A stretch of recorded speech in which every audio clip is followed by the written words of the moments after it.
Thank you, MC. In trying to keep with the green, I've tried to keep the flashback on the phone to save paper. And also, just apologies for wearing a tie. I didn't realize that it was an informal occasion. I'm going to keep it quite short and just reminisce on last year's key areas of focus. As the MC mentioned, we had the governor of the Reserve Bank last year as the key agitator.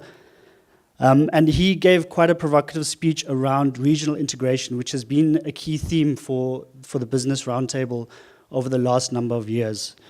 We also had, for the first time, a contribution from a youth table, and I believe they are here again today. The contribution last year was quite robust and at times boisterous, but I think it was a key and important contribution to the greater discussion around both regional integration and also how the youth can contribute to development within the region. So just quickly, in terms of regional integration, it's been a key theme for the last couple of years in terms of the Business Roundtable.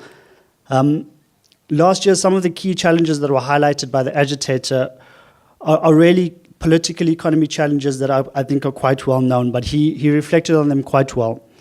I'm just going to articulate them very quickly and then move on to some of the key themes and focus areas around which he felt that regional integration can both act as a facilitator and be a consequence of in terms of these key themes. So just quickly in terms of the challenges, the first key challenge I think that was quite importantly highlighted was the fact that the current model of integration cannot necessarily be based on existing regional agreements or existing regional economic communities. And the key example here was the SACU revenue formula and how you would think about trying to extend that, to example, to the SADC regional community or even beyond that. That's obviously quite a difficult thing to do, and it's not something that would be feasible at a political or economic perspective. Secondly, in terms of timeframes, often these regional agreements are based on highly unrealistic timeframes. Again, SADC was used as an example. As we sit today, we should be 6 years into a customs union within SADC, with the SADC customs union expected to have been implemented in 2010. So at a very high level, often these timeframes are quite unrealistic. The third key challenge was around this the country spaghetti bowl in terms of regional integration. And what you see is that many countries in the African continent and even within Southern Africa are members of multiple regional economic communities.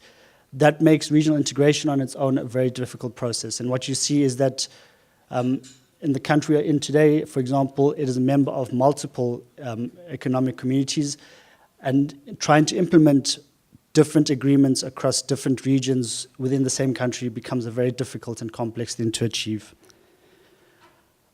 Finally, the key challenge that was highlighted was around the key disjuncture between political pronouncements and political agreements that there needs to be deeper regional integration with what actually happens on the ground. What you see is at a very high level, often there's agreements that political agreements that regional integration needs to take place, but on the ground, this is hardly ever implemented in the way that it was conceived at the high levels. After highlighting these challenges, I mean, the agitator was quite responsive in highlighting how 5 key factors can contribute to regional integration, facilitate regional integration, but is also often a consequence of regional integration. And again, I'll touch on these quite quickly. The key factors were trade, infrastructure, technology, finance, and finally the movement of people. So quite obviously, regional integration is a key factor around the movement of goods. And in terms of trade and goods and services, cross-border trade is quite important. And facilitating this is one of the key aims in terms of regional integration. But obviously, this requires both a reduction in non-tariff barriers, but also a reduction in the costs of moving these goods and services across borders. And achieving that would be a key important factor in regional integration. Second, in terms of infrastructure, that's related directly to the cost of movement of goods, but also within the greater framework in terms of regional integration, the development of infrastructure links both countries and cities, and also is important in ensuring that not only the reduction of costs of goods is reduced, but also in terms of ensuring that there's a greater development and harmonization across the region. Third, in terms of technology, technology has been a key factor in leapfrogging, in many cases, natural constraints to the movement of goods and people across borders, both in terms of infrastructure and in terms of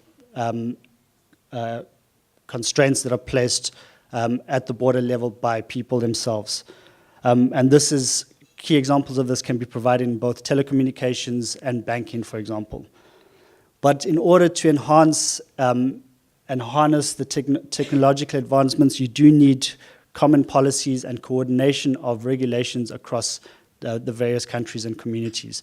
And this is required in order to enhance the position that technology plays in reducing and encouraging development across regions. In terms of finance, the reduction of transaction costs improves access to finance, facilitates the movement of capital across regions, and enhances the ability of countries to attract finance for developmental purposes. This is one of the key aims in terms of regional integration and is an important factor in encouraging development across the regions. And then finally, in terms of the movement of people, this is often one of the most neglected, but one of the most important purposes of regional integration, the enhanced movement and freer movement of people across the regions. As we sit here today in customs union, it's quite clear that the region, both within terms of SACU and in terms of SADC, has a long way to go to encourage the freer movement of people across the borders. So those were the 5 factors that were highlighted as key to facilitating and being a consequence of regional integration. In terms of rounding off the discussion, it was agreed that this roundtable itself can contribute to the process by strengthening ties between government and business stakeholders, and also raising issues that can be addressed jointly by these stakeholders. In terms of the youth, they made an important contribution, both in terms of the discussion around regional integration, but also in terms of a wider discussion about how the youth can contribute to both regional integration, but also to development for future purposes. In terms of this, while providing quite a unique and boisterous at times contribution to the discussion, in the end, the youth were also tasked with finding ways to ensure that the knowledge and learnings from elder generations was transferred to the younger generations, and to identify how they can contribute to the concept of Magogoism. I'm sure that they will update us on these actions and how they have subsequently implemented various activities to contribute to these discussions. So that is really the background to today's discussion, and I'll leave it there and hand over back to the MC.